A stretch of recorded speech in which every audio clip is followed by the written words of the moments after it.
Hello and welcome everybody. I'm Michelle Mills, President and CEO of the Better Business Bureau in Central East Texas. We are so grateful to all of you who are joining us today. Please submit your questions in the question panel and we will get to as many of them as we can at the end of the presentation. So if you're here today, it feels like the economy is being slammed from all directions. The pandemic, inflation, supply chain issues, worker shortages, energy price hikes, interest rate increases, and all of these things and more have presented us with ongoing challenges which can make it difficult to make confident decisions for our organizations. So if you can relate to any of this, then we're really glad that you are here today. Our presenter today is Dr. Ray Perryman, CEO of the Perryman Group. Dr. Perryman does our economic update for our area, and he talks about what's happening all over the U.S., but what has been really helpful to us here in our decision making is that he really breaks it down to the Texas economy and even further, more specifically to East Texas. So I've been going to his presentations for the last 12, 13 years, and they've been great. And I'm a PR major, and he breaks it down to where I actually really enjoy it, and it's really been very, very helpful. So Dr. Perryman holds a BS in mathematics from Baylor University, and a PhD in economics from Rice University. Dr. Perryman has received citations from governments all around the world, presidents, governors, Congress, and national and state administrative and legislative bodies. He has been nominated for the Bank of Sweden Prize in Economic Sciences in memory of Alfred Nobel, the Nobel Memorial Prize in Economics. His firm has served the needs of more than 2,500 clients, including 2/3 of the Global 25, over half of the Fortune 100, the 12 largest technology firms in the world, 10 U.S. cabinet departments, and 9 firms in the U.S., the 6 largest energy companies operating in the U.S., and the 5 largest U.S. banking institutions.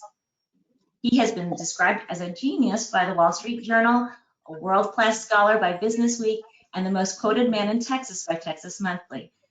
Dr. Perryman writes a weekly syndicated newspaper column, hosts a daily radio commentary, and appears regularly on NPR and has earned the title the state's premier barbecue connoisseur by the Dallas Morning News. So Dr. Perryman, thank you and welcome.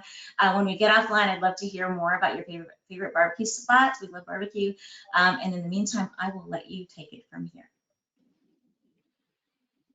Well, thank you very much, Michelle. It's a pleasure to be here today and to spend a few minutes with all of you. And I appreciate the kind words. I appreciate the introduction. You know, I have been very fortunate over the course of my career, and a lot of people said a lot of nice things. Some have said some not so nice things, as you would expect. And you know, it's been all over the map, and I have been awarded a number of nice things, and people have been very kind. One that stuck out with me was the little town I grew up in, which is only 12 miles from where Michelle is, over in East Texas, started a Distinguished Alumni Award a few years ago, and they were kind enough to give it to me. And I went over there and spent a few days. I had not spent a lot of time there in the last few years, saw a lot of old friends. And when my wife asked me what it was like growing up in a town that small, first I told her it was great. And she said, well, what was your biggest challenge?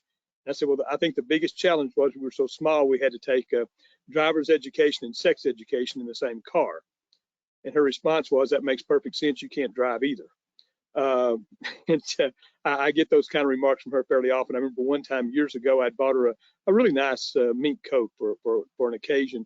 And one of her friends said, isn't it amazing that something so beautiful can come from such a weaselly, ugly, beady-eyed little ferret? And her response was, yeah, but he's nice to the kids. So I hope you're laughing at some of this. This is one thing I don't like about Zooms is I never know what the response is on the other end. I did have someone come up to me not long ago and say that they really appreciated my self-deprecating humor. And so with that, I told them that, you know, as an economist for the last 40 plus years, I've been stinking up a lot of rooms. So I thought that was entirely appropriate. What I'm going to try to do today is there is a lot of confusion, a lot of chaos out there, and a lot of people are wondering what the heck's going on. I've been doing this well over 40 years. I'm a student of it well over a number of centuries and even millennia. And this is one of those times, one of the most unusual times that we've ever confronted in terms of so many different things happening. And you hear conflicting things on the news all the time and conflicting things from the politicians. And I'm going to try to just kind of peel back the onion a couple of layers and explain some of these things, hopefully in a way that makes a little bit more sense to you and will help you kind of figure out what's going on and how to maybe cope with it a little bit better. That's what I'm going to try to accomplish today as we spend a few minutes together. I will tell you in advance one policy I've had for the last 40 plus years, which has made my life very interesting, is our firm does a large, huge numbers of studies. We've done thousands of studies over the years, and we just report the results.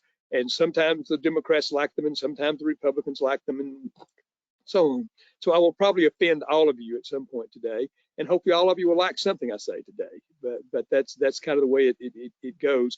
Just a couple of months ago, I was testifying down to the legislature in Austin about an issue, and got a question, and the way I answered it was something that the Democrats didn't like. And at the same moment, my company was releasing a study on the issues down on the border that was something the Republicans didn't like.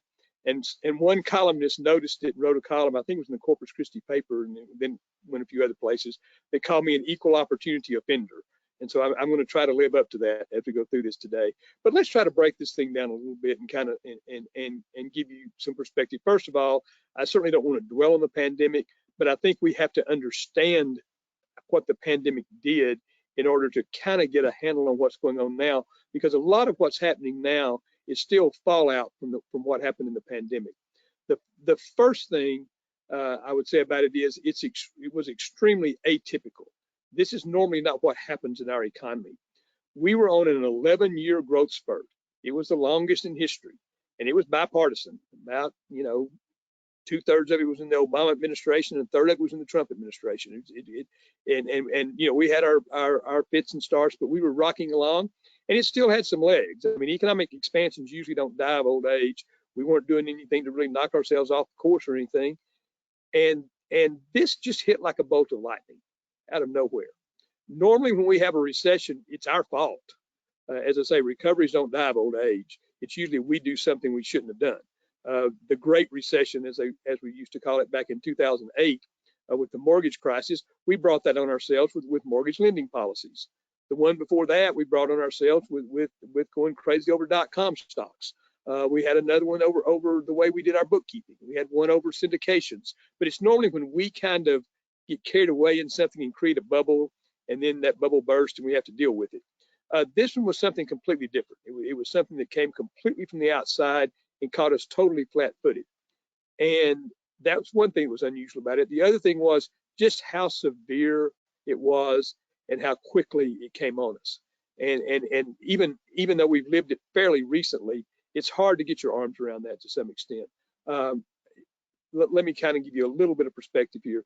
The Great Recession, which at the time, back in 2008, 2009, at the time was the worst thing we'd experienced since the Great Depression. We lost 9.4 million jobs in 14 months. So you're talking 600,000-700,000 jobs a month. I mean, it was a devastating time, but 9.4 million jobs in 14 months. This time we lost 22 million jobs in 2 months. So it was literally 2.5 times as many jobs in 1/7 the time. We lost over 20 million jobs in April of 2020 alone. And that, we just haven't seen anything like that before. And dealing with that is a very, very difficult thing to do. When we started coming back a little bit from that, a lot of people started talking about a V-shaped recovery. There was no way it was going to be a V-shape. Okay, it was pretty decent. It was kind of a hockey stick, if you like. And just this last month, finally, in July, we got back to the point where the U.S. economy has more people working than it had on the month before the pandemic started. It took us 27 months to go from the trough back up to where we were just even. 27 months. What does that mean? Well, if you go back and look at the recessions in the post-war era, not counting the 2008 one, the average was 13, 14 months. Okay, so this one took about twice as long. But if you go back to 2008, it took 59 months. So this one's about half the length of that one. And it's pretty remarkable if you think about it, because all those others that took 13 or 14 months, we usually lost 2 million, 4 million jobs, and a really bad one, maybe 4.5, 5 million jobs. We lost 22 million jobs. And so, in that sense, it's been a rapid recovery, not a V shape certainly, but a very rapid recovery. Part of that was because the Federal Reserve put a whole lot of liquidity into the economy, trillions and trillions of dollars. Part of it was because we passed all those stimulus packages and ran up the deficit by about $7 trillion more than it already was. Now, those of you who've been around and heard me before know over the years I've been fairly critical of the federal government for the way it's managed its finances and has not really done what it should have in terms of trying to not necessarily balance the budget, but get some sort of reasonable balance to it. A friend of mine who was a very good politician who's retired now once told me that the difference between Republicans and Democrats was they'd both spend everything you gave them and then some, but the Republicans would feel bad about it. In the last 10 or 15 years, frankly, they haven't even felt bad about it. I mean, when the Democrats were in control, they would pass massive spending bills with no offsetting revenue. When Republicans were in control, they would pass massive tax cut bills with no offsetting revenue reduction. So, I mean, both sides, they play it from different sides of the balance sheet, but both sides have been increasing the deficits. And my problem was not the $7 trillion during the pandemic. My problem was the $1 trillion a year during the 11 years of growth. But during the pandemic, I really think we had to do this. We knew it would lead to some inflation. We knew it would lead to some problems down the road. But literally, the country was faced with people, well-run small businesses that have been in a family for generations, suddenly having no revenue for 7 or 8 months. Families where you have a job and you kind of live paycheck to paycheck, but you've been getting along just fine, taking care of your family, taking care of your kids. All of a sudden, you have no income for 6 or 7 months. I mean, it was a devastating situation we had to address. We didn't do it perfectly. I mean, they sent some checks to dead people. There's a lot of things coming out now about some of the fraud that went into it. Some people got money they didn't need. But on the whole, we had to do something, and we did. The way I've described it is we had our choice. We had two choices. We had a choice of spending a whole lot of money and run the deficit. That's what I would call a terrible choice. The other one we had was not do that. That's what I would call a catastrophic choice under the circumstances. So fortunately, we chose the terrible one. Again, there was not a good one that we missed or something. Those were the two options available, and we availed ourselves of the least bad of the two. But that doesn't come without consequences, and we're seeing some of those consequences right now. And that's kind of where I want to just give you a little bit of preamble to kind of take you into where we are. What I'm going to try to do is talk about some of these issues that have people confused right now and worried right now. And we'll talk about the supply chain, inflation, the workforce, immigration. Like I say, I'm not going to dodge anything, and climate and energy and all those things, and try to give you a little bit of perspective. The new bill that was just passed, I'll address that to some extent as well. So again, I'm going to try to just pull back the onion a little bit, make it a little easier to understand. Doesn't really matter where you start. They're mostly interrelated with one another. Let's start with the supply chain. And try to think about it this way. Try to imagine in your mind the biggest engine that you can possibly imagine. Huge, huge engine, okay? In fact, think of it as a $100 trillion engine, because that's about how much output the world economy generates every year. We generate about 20 trillion of it in this country, but about a $100 trillion engine. And it's been purring along pretty well for a decade. Occasionally it needs an oil change, maybe a little grease here and there, but it's doing just fine. It's purring along, and there's no reason to think it won't keep purring along if you take care of it. And then all of a sudden you stop it, dead in its tracks. And I don't mean by tapping on the brake. I mean by turning off the key and jumping out and letting it run into a tree. And then you go over and you take some sledgehammers and you just bang on it for a while. Just beat it up really good. And then you just let it sit out in the elements, the kind of heat and cold weather we've been having around the country lately. You just let it sit out in the elements for 6 or 8 months. And then you act like you're going to restart it, but you just barely get it going. Then you run into another tree and do the same thing all over again. And then you're ready to start it back up again. As you can imagine, that's not going to be a smooth start. And that's exactly what we faced with the supply chain. We had basically halted the world economy. We basically had to shut it down with the pandemic.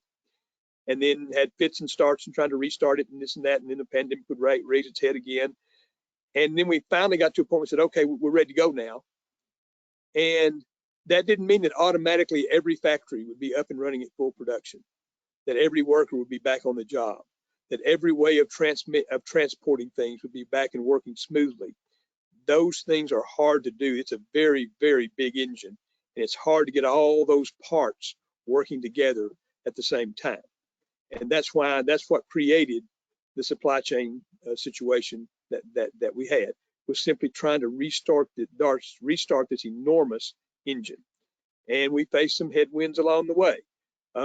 With that, at first we couldn't get the chips into the ports, and then we couldn't get the stuff from the ports onto the trucks, and we had shortages of things because you can't gear up all the production automatically overnight. We had some random things happen. There's about 3 major big chip plants in the world that produce most of the chips we use in cars and washing machines and refrigerators and things like that. One of them had a massive fire in the middle of this.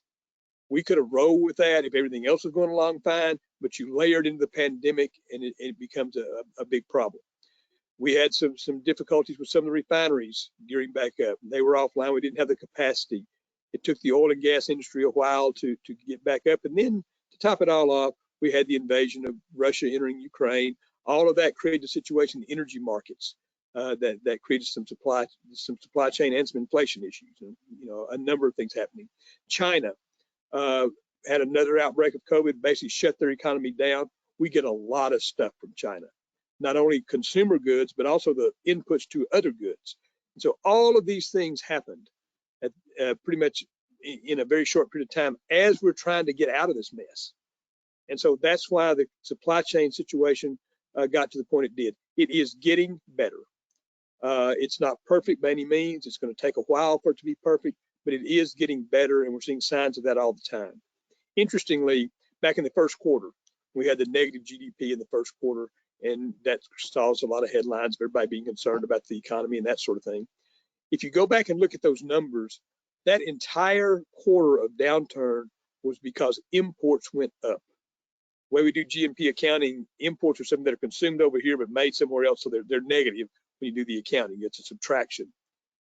The fact that we got more imports in simply meant we were unloading more boats. That's a good thing. We were getting the things out of the water and into the port because they don't become imports until they're here and somebody signs for them and fills out some paperwork. So what that really said was we're making progress on one part of the economy, but the statistics, if you didn't look beyond that first layer, made it look bad. Now, again, this is an ongoing process. We still have some headwinds, but it is getting better. We're seeing that all the time with more and more things. It's a little easier to find some things than it was. We're getting a few, more chips in. There's more. The used car market's not quite as robust as it was a while ago. We're now able to build some houses because we can get the lumber and the steel where it needs to be that we couldn't for a while. You're beginning to see signs of that getting better, but we still have some issues to deal with. That leads me to sort of naturally to the next one, which I think is the one that's occupied most people's minds the most lately, and that's inflation. Everybody's talking about it right now, and there's a lot to break down there. But let me kind of start at the basics. If you've ever had to endure an economics class, and if you do, I know Michelle said she had to do one. You have my sincere apologies because those things can be pretty boring at times. But basically, the thing they tell you about inflation, it's a decent man on the street definition, is that it's too much money chasing too few goods. And we had both of those things happening as we came out of this situation. We had too few goods. That was a supply chain issue I just talked about. We simply weren't getting all the things we needed. We also had too much money. And the reason for that was we did have all of these stimulus packages and all this money the Federal Reserve put in the economy. We had these trillions and trillions of dollars. Some of it went to feed families and keep small businesses alive and did the things we like for it to do. But the government can't go door to door and figure out how much money each person needs. And so they just write formulas. And for example, you may have gotten a child care check every month that you didn't need, and you were cooped up, you couldn't go do anything. So people were accumulating a lot of extra money. And then all of a sudden you say, okay, now you can go out and start spending money again. So you've been cooped up for a year and a half, 2 years. You have a little extra money. they kind of ring the bell and tell you can go out and do something now, you run out and spend the money. And so that was what basically the sort of big picture of what it was too much money chasing too few goods. We have pretty much dissipated that. People's credit card debt's going up again now. We basically dissipated that too much money now. People have reacted to the higher prices, and we're making progress on the too few goods. The supply chain is getting better. And so we will be seeing inflation come down some in the next few months. We saw it come down just a little bit this month, primarily because of gasoline prices finally coming down some, because we solved some of those earlier issues I was talking about. And I think you can see that continue to happen. I do think long-term inflation will be a little higher than it was before, because the Federal Reserve did balloon up its balance sheet so much. It will correct it some with all these rate increases we're seeing now, with ratcheting back how much they put out in bonds every month and that sort of thing. But they're not going to get it all the way back to where it was. So there's going to be more money in circulation long-term than there would have been otherwise. But what that means is, instead of the 1.5% to 2% we'd had for the previous 10 or 15 years, it'll probably settle out to somewhere where it's averaging around 2.5%, something like that. Not anything to be overly concerned about, but I do think we'll have a little bit higher long-term inflation. But the short-term inflation, there's not a lot of good news I can give you about it. The one piece of good news I can give you is it's all temporary things that get fixed over time, and we're in the process of fixing those now. And I think over the coming months, you'll see some of the numbers show that. That's a very different situation. Everybody wants to compare this to 40 years ago and say the highest inflation in 40 years. It is. It's the highest inflation in 40 years, but it's not the same situation that we had 40 years ago. And I have an ability to speak about that to some extent. Number one, despite my youthful, rugged appearance, I was around 40 years ago, and I was working in these areas 40, 45 years ago. And frankly, I was a little bitty baby economist back then, but I got pulled into this thing in a very strange way. Part of my dissertation back at Rice, back in the mid-70s, was a big model of the global monetary sector, particularly the U.S. monetary sector, major emphasis. And at that point in time, there wasn't a lot of modeling going on. There were 2 or 3 out there, and mine was a little bigger than theirs. But now you can probably get them for 2 for $15 delivered tomorrow on Amazon or something. But back then, they were pretty rare commodities. And when President Carter lost the election, President Reagan became president, and Paul Volcker became chairman of the Federal Reserve and was given the mandate to fix inflation, I had the biggest model. And so I was just a kid. I was still in my 20s, but I got pulled into that situation. And don't get me wrong, they didn't let me make any decisions. They never asked my opinion, but they used my numbers. And so I was sort of in the room when a lot of this was happening. And to quote Hamilton, and I can tell you it was a very, very different situation. And if any of you out there in my generation, you'll remember this. I'll give you just a couple of simple examples.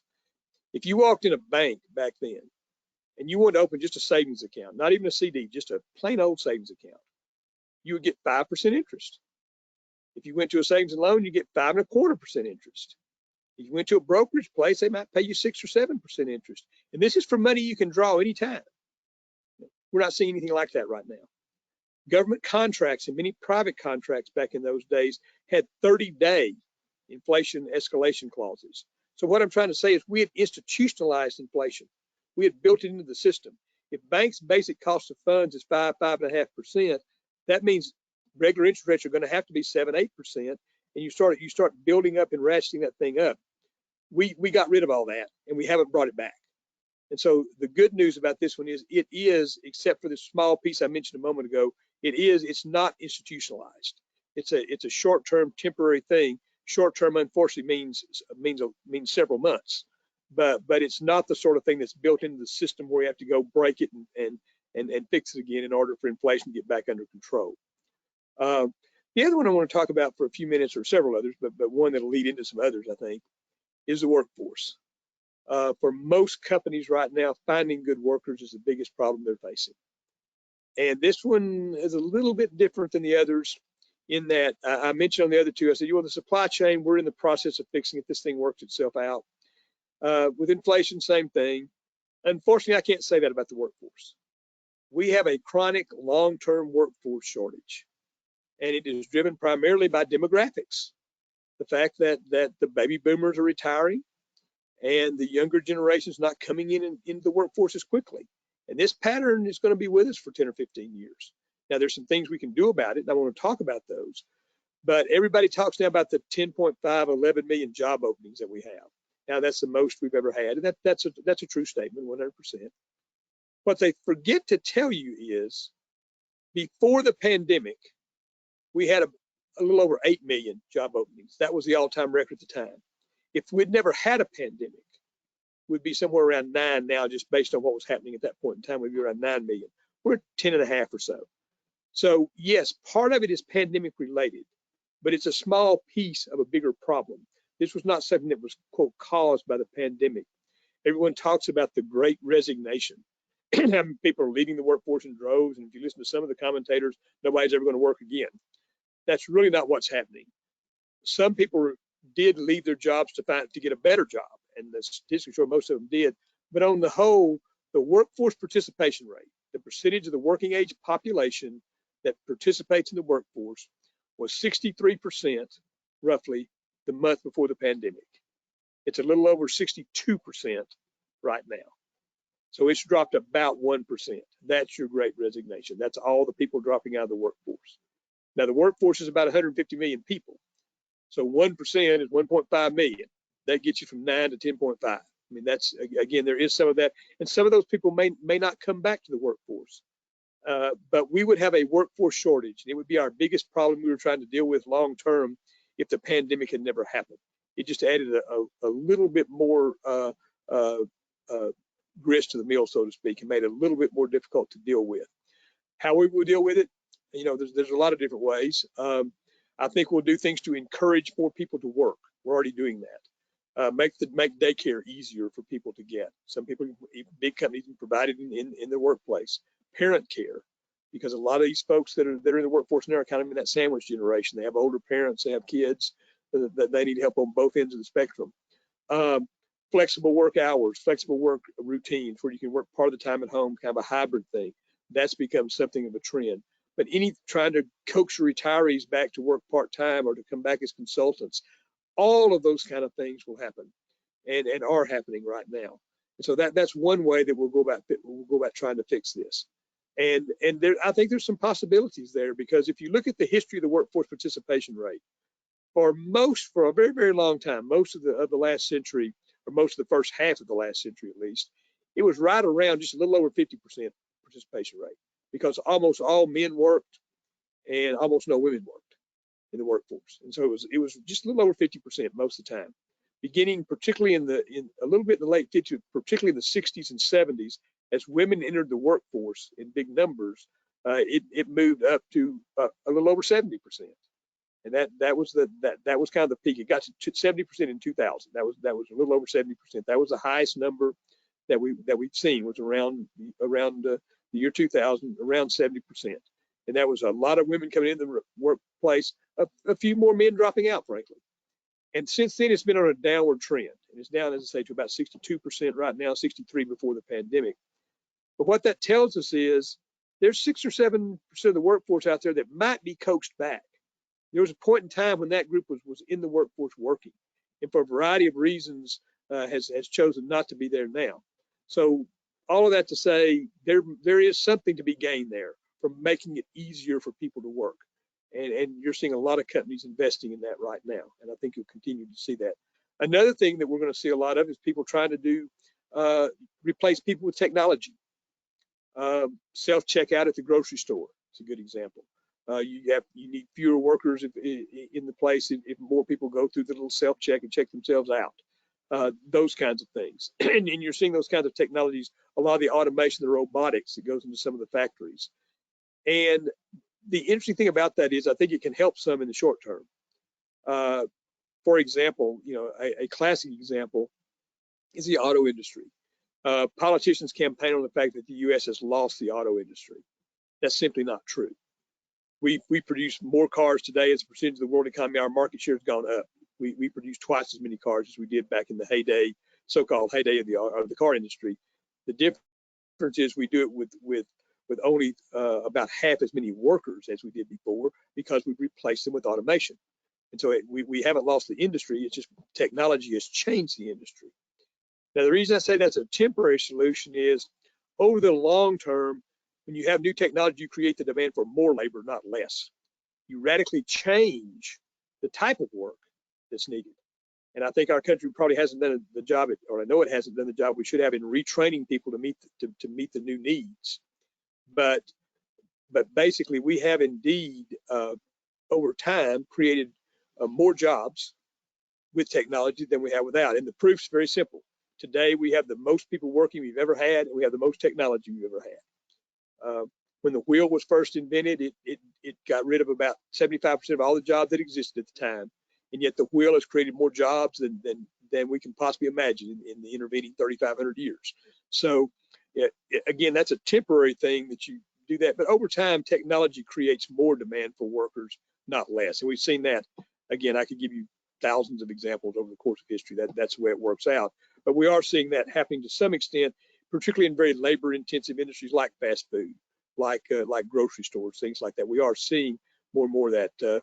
Robotic arms and warehouses, those kinds of things. So that'll be part of it. The other fairly obvious piece of it is immigration. And this is where I know the politics get very, very dicey about immigration. But there's a lot of elements to immigration right now. And the bottom line is we need workers. There are workers in other places that want to come here. It shouldn't be rocket science for the two parties to get together and figure out a way to do that preserves security, preserves the borders and all of that. Right now, I think the immigration problem, or the immigration issue, I should say, has three elements to it. The first one is the folks who are coming from Central America. And honestly, that's not really probably part of our long-term workforce. And honestly, the solutions that are being proposed right now don't work. I mean, we're seeing that over and over again. The walls are not going to work, inspections are not going to work, guns are not going to work. None of that's going to work to stem that problem. The only thing that works on that, and this has been shown again economically, historically, the only thing that works is we have to get those countries back on their feet because they're in the middle of a drought. They're overrun by corruption and gangs. So if you're a parent, just think about yourself. I'm sure a lot of you in this room are parents. I have 5 kids and 5 grandkids. I definitely am in that camp. If your child was facing a situation where they might be killed by a gang, or they might starve to death, or you could walk, even if you had to walk through a desert, you could walk somewhere and maybe give them a better life, you're going to walk. And if they send you back, you're going to walk again. That's an innate part of our very being, a sense of survival. And it doesn't matter if you put up a wall to try to keep us from getting in, or you inspect us to try to keep us from getting in, or you hold a gun on us and try to keep us from getting in. It's not going to matter. I mean, you're talking about the survival of your children. So I think that one we have to address from a different perspective than what we're looking at. The second one is the immigration that normally comes across the borders, primarily if you live in the Southwest, primarily from Mexico.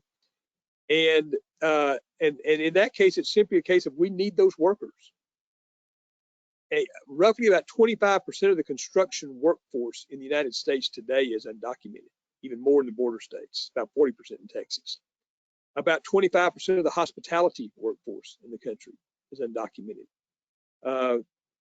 Construction, agriculture, just across the board, there's major industries that literally do not have enough workers otherwise. What that says is we need to figure out a way to bring those folks into the country legally, not have them go through what they go through now and suffocate in box cars and all that, and not have the employers be under the risk of a raid and arrest and fines every time they're using workers when they have no choice. That's the only workers they can get. And so, I mean, that's the situation. And then the other piece of it is legal immigration. And again, people don't realize this, but 20% of our doctors are immigrants. Another 20% of our other healthcare workers are immigrants. All the scientists and engineers that we're so proud of, over 20% of those are immigrants. At every level of the workforce, we need more people. Yet we've cut legal immigration by 75% in the last 5 years, and both parties have all of a sudden decided it's a bad thing, despite the fact that as it says in Hamilton, immigrants, we get the job done. Most of us do have a background where we came to this country at some point in time through the immigration process. And back in our families, not too many generations in most cases. But in any case, that is one thing we need to do. And I think we will ultimately have immigration reform, because I think we will demand it, because we're not going to have any choice, because we're going to have more workers than we have now. And that's a logical way to get it. Obviously, investing in education and literacy and those kinds of things can bring more workers on a long-term basis, but they can't really deal too much with the short-term problem. But that one's going to be with us. But there are things we can do to make it not quite as bad as it was. And now I want to spend a couple of minutes now talking about are we in a recession? What's all that about? The new bill and how that relates to climate and energy and those kinds of things, and kind of focus on some of those things for a few minutes. I do want to leave some time for questions. I just looked at my watch here, and I do have a couple of long-term trends I want to talk about. So I think I have a few more minutes. I can still leave some question time. So let me focus on a couple of things here. First of all, are we in a recession today? I don't think so. We've had 2 quarters of GDP decline. That is a man on the street definition of a recession. It's not any type of official definition. As I mentioned, the first quarter was literally because we were unloading boats. I mean, that was a good thing. The second quarter was partially that, and partially some more fundamental things. Inflation got higher and that sort of thing. There were some issues in there, but consumption was still going up. But the bottom line is we've averaged about 400,000 jobs a month being created in the United States this year, 528,000 last month. You don't create 10 or 11,000 jobs a day in an economy that's in a recession. Now, is that going to slow down some? Of course it is. I mean, that puts us gaining 4 or 5 million jobs a year. Historically, even in our good year, we've gained 1.5 million, 2 million jobs. We're not going to keep this pace going forever. Again, there's not enough workers to keep this pace going forever. But I do think we do have sustainability in the sense of being able to avoid a real downturn in the labor market or something of that nature that's going to be severe and lasting a length of time. So I don't think we're in a recession.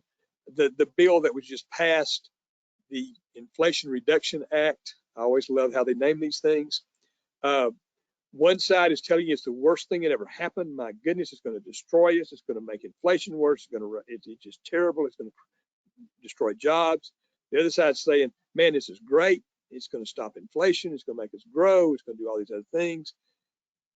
And the bottom line is it's not going to do any of that. Both sides have a little grain of truth in what they say and a whole lot of hyperbole. And that's what you normally expect in the political process. But first of all, this bill came out of a compromise that you really had to work back and forth with a whole lot of folks from the far left and the middle to get it done. So it was not any type of far-reaching bill in either direction. It was fairly limited. It does, if all the accounting works out right, and there's some question about that, but if it does, they talk about it would reduce the deficit by $300 billion. Keep in mind, that's over 10 years. We run trillion-dollar deficits every year. You're talking about taking $30 billion a year out of it. We have a $20 trillion economy. You're talking about taking $30 billion out of it. That's less than 0.2%. I mean, it's not a big enough bill, although everybody's calling it enormous. It's not a big enough bill to move the needle in any direction, really. Some of the climate things that were passed will probably be helpful. I'm going to spend a few minutes on that in just a second here, because it does incentivize some things that will hopefully help to reduce emissions and hopefully help us deal with climate change to some extent. But it didn't ban oil and gas drilling. In fact, it increases oil and gas drilling incentives a little bit, and I think that's actually a positive thing, and I'm going to talk about that in just a second here as well. But it didn't do all the radical things you sometimes hear people say that it would do. It will lower healthcare costs some, and it will make more people eligible for some benefits in healthcare, and that's a crisis in many parts of the country. So that is also something that potentially has a little bit of benefit. Long term, if you model it out, it could reduce inflation a fraction of 0.1% in terms of long-term inflation. It's not going to affect inflation in the next 2 or 3 months. Now, inflation is probably going to go down a little bit in the next 2 or 3 months, and you'll hear a whole lot of politicians claiming credit for it. But it's the forces that were already in motion. The Federal Reserve actions with interest rates, the working out some things in the gasoline market, people responding to higher prices and higher interest rates in the marketplace. All of those things are what's going to bring inflation down a little bit. But you'll definitely see some people trying to claim it's this. If it happens to tick up 1 month, you'll see the other side saying, "Oh man, this bill caused a problem." It's just these kind of bills don't work that quickly. Again, it's stretched out over a long period of time.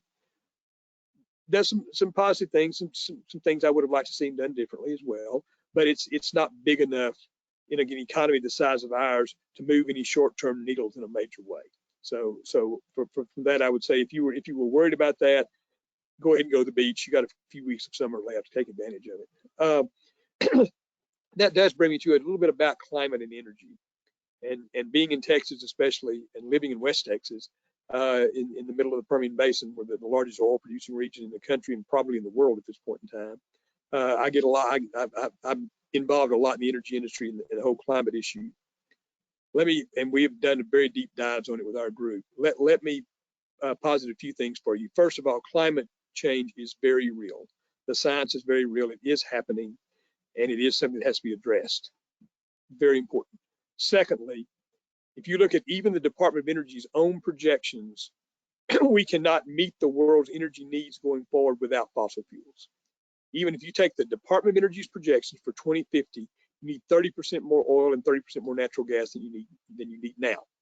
You simply can't get there. And there's billions of people in the world in abject poverty, and we can't get them out of poverty without adequate energy supplies. So we need that energy. We have a responsibility to produce it cleaner and better and capture the carbon and use all those new technologies. And we will, and we are. But we're going to need a lot of energy to do the things we're going to do. Also, 5G technology and what that looks like it's going to do to the transportation systems and the communication systems is also going to be very energy intensive going forward, perhaps even more than we anticipated. And so you have that situation as well. but the bottom line is we are going to produce hydrocarbons. We're going to have to do it in a much more responsible way and burn them in a much more responsible way as we also explode the growth of renewable sources of energy, of hydrogen, of wind, of solar, of all those things. We need all of that. But even with all of that growing 600%, we still have to have more oil and gas because it's such a small piece of everything that we do now. And so that's the reality of that situation. You hear in Washington, you hear, all the things about getting rid of fossil fuels and that sort of thing. But when it comes right down to it, they don't, because they know they can't. And I think this recent situation has probably put a more emphasis on that as well. So you'll hear a lot about that, but that's not the ultimate solution. But treating those resources in a very different way is a part of the solution. Final thing I want to talk about before I open this up for questions, and I want to have at least 10 or 15 minutes left for questions. Normally it'll be more like 10 than 15, but I'll do the best I can. And if somebody wants to say a little longer than 11, I don't turn into a pumpkin at 11 in the central time zone where I am. I hope you don't either if we want to go a little longer. But the final thing I want to talk about was some long-term issues, because hopefully I've given you a little bit more clarity about all the mess that's going on right now and all the confusion and tried to give you some perspectives. But when you step back a few steps from where we are right now, and you say, what drives economies in the long term? What's really going to determine where we're going to be in 10, 20, 30, 40, 50 years? Most of the stuff we've read about right now doesn't matter. It really doesn't matter if Elon Musk buys Twitter or not. I mean, it really doesn't in the grand scheme of things when you look at the future. A lot of these things we focus on a lot really don't matter. When you get down to what really drives our long-term future, it's really three things. One of them is the trade and cost patterns in the world. And the pandemic didn't change those a whole lot. It's still cheaper to make a whole lot of stuff in other places. We're still going to do most of the innovating here. But what did happen was we have seen that as companies have started the so-called ESG movement, environmental and social governance, where they look at things beyond the quarterly statement, which is really just a way to say we need to maximize longer-term profits, not just short-term profits, by making sure we're sustainable. As people look at that, they say all of a sudden, it makes sense to get some of our chips somewhere else, because we don't want all our chips to be on boats and maybe have a fire in one place, and that means we can't get cars or refrigerators or washing machines. We don't want that. We don't need that. We hadn't had any significant investment in chips in this country in the last 15 years. In the last few months, we've had over a $30 billion announcement from Texas Instruments, an $18 billion announcement from Samsung, a $20 billion announcement from Intel, all to build chip plants in the United States. Congress recently passed an act to encourage more chip plant development. We're seeing others are on the drawing board.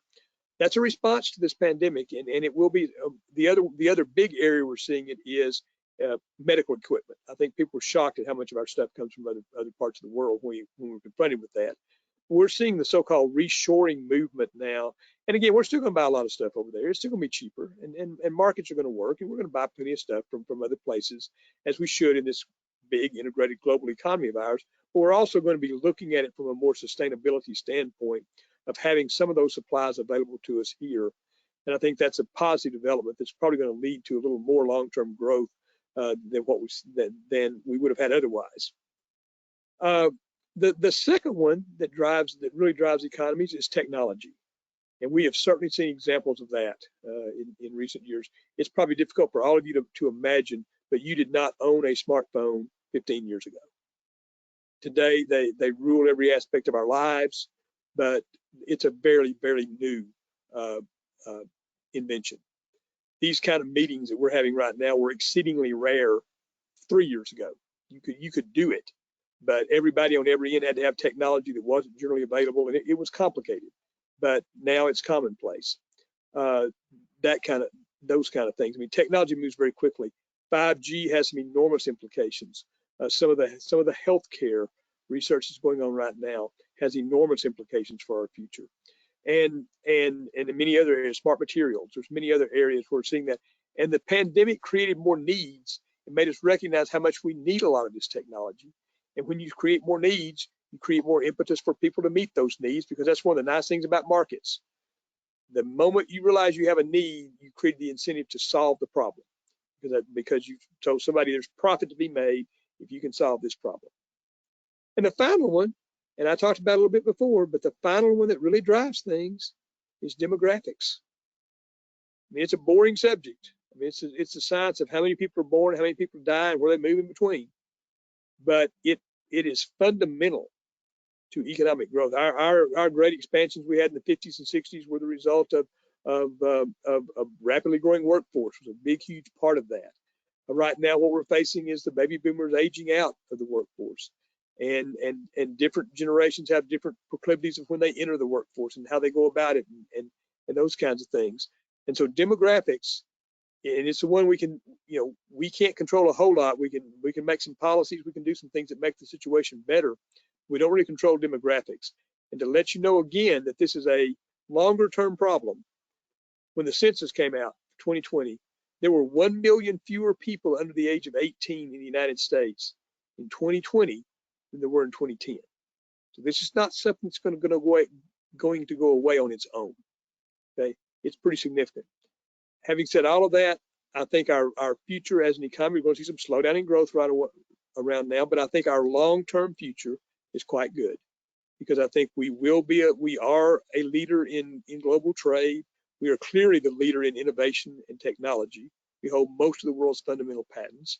We're on the cutting edge of all of those things, and we will do the kinds of things we have to do to cope with the demographics. So I say all those things to say I think we have a very good long-term future ahead of us.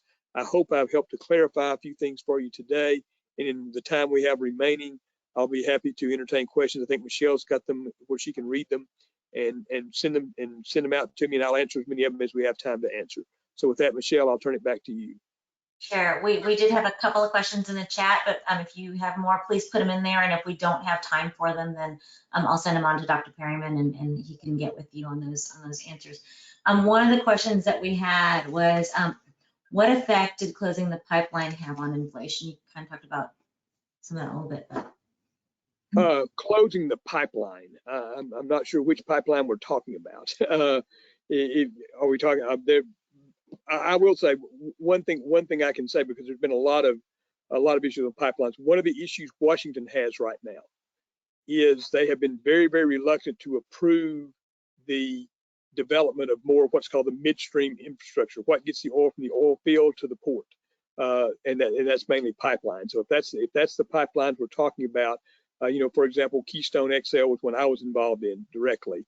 That made all the sense in the world economically. But right now it's very difficult. I mentioned the Permian Basin. It's very difficult to get new pipelines to bring oil from the Permian Basin to the Gulf of Mexico, where it can be shipped out and refined and compressed into LNG and shipped around the world and that sort of thing. So one of the areas we're going to have to deal with in the future is we're going to have the infrastructure to deal with allowing the energy industry to do what it needs to do. Now, again, it needs to be done responsibly. It needs to be done with, within mind what our ultimate goals are here, but it needs to be done. And if I could add just one more thought on that, that's a little beyond the question. 10 years ago or so, virtually every LNG plant in the country, we did the economics for the permits with the Federal Energy Regulatory Commission. We've done it, and most of the ones in Canada as well. We've done most of those, Alaska and all over the place. 10 years ago, when we first started seeing that technology, we could basically compress natural gas into a liquid and you can ship it around the world. It changes the natural gas market from a local market to a national market, or I'm sorry, to a global market.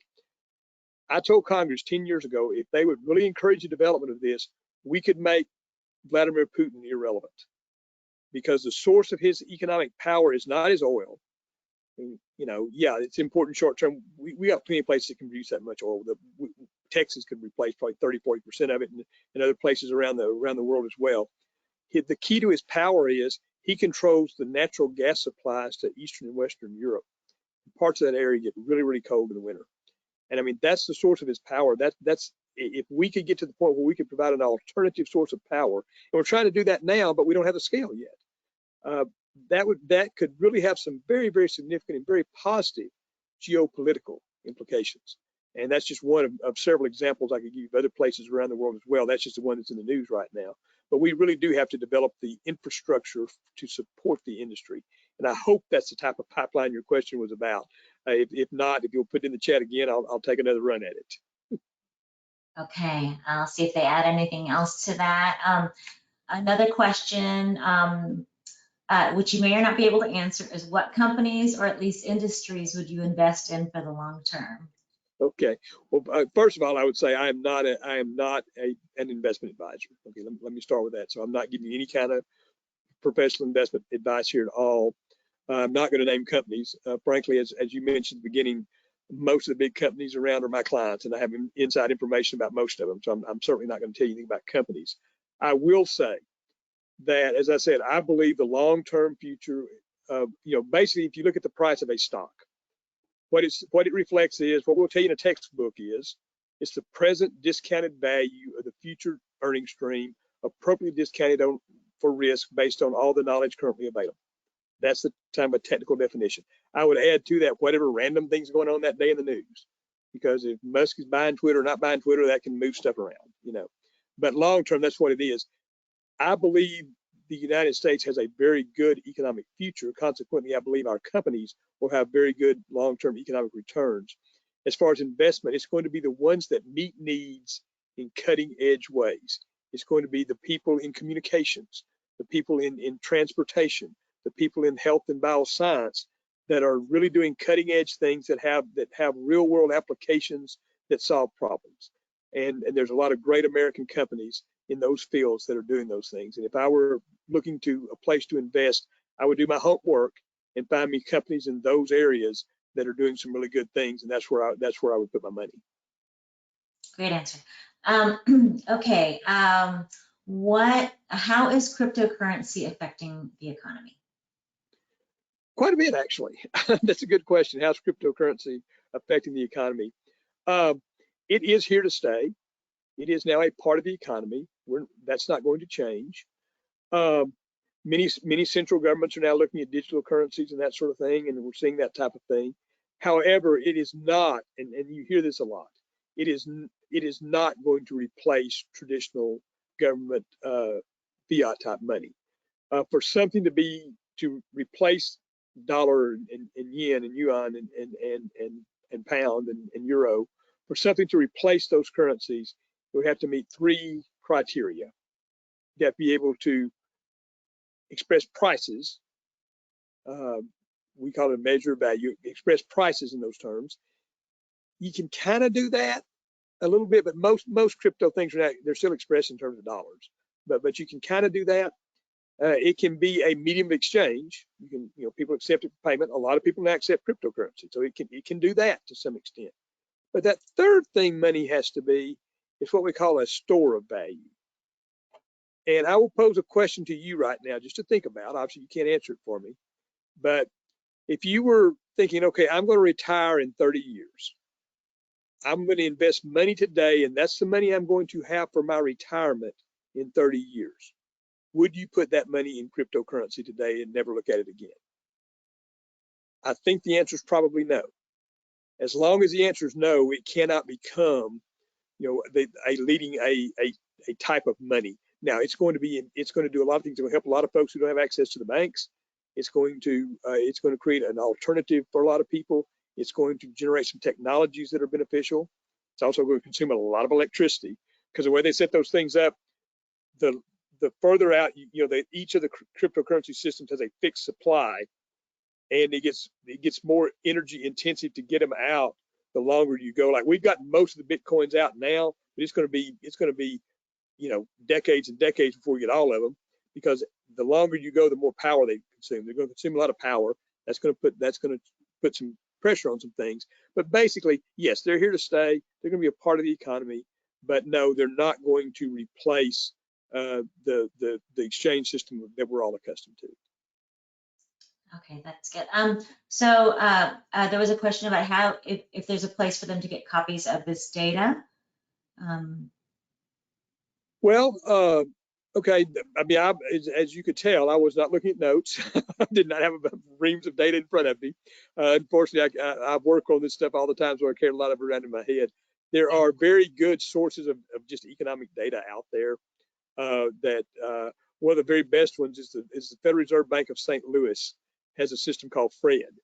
It's a Federal Reserve data system, and they can give you graph spreadsheets or anything, basically any data series you want. It's a very good system. I wish we'd had it 45 years ago when I started building economic models, but we didn't have. We had to go Xerox it and keep punching in on punch cards, but from dusty government publications. But in any case, as far as our stuff is concerned, obviously we have product, we have subscriptions you can buy and that sort of thing. But we have a website that has a lot of stuff posted on it. My weekly column that was mentioned, you can just sign up. That's in a bunch of newspapers, but you can just sign up on the website and get that free. I mean, it's available. Anybody that wants it, we ship it. We send it out to thousands and thousands of people every week. So in addition to the circulation in the papers, which is something like, I think, 40-50 million people. So, but you can, you can get that and get on that list, and you'll get some of our stuff. And again, if you want to buy some of our stuff, we're happy to sell it to you. But there's a lot of stuff on the website that I think you'd find useful. A lot of our past studies and that type of thing as well, that I think that you would find useful, that we just have out there for people to download. Okay. All right. Oh, and I guess I should add to that. It's Perryman. It's PerrymanGroup.com. Okay, it's the website, and you're welcome to go there and mess around and find whatever you want to find. Awesome. Thank you. If any other questions come through, I will send that to you. But in the meantime, thank you so much for doing this for us. It was really enlightening and helpful. And if our attendees have other questions, they can find you at PerrymanGroup.com as well. Yeah, if you get on the website, there's a way to email us from the website. So you can do that as well. Yeah. Okay, well, thanks everybody for joining us. We'll see you next time. Everybody stay safe, and thank you again, Dr. Perryman. It was wonderful. My pleasure. Thank you.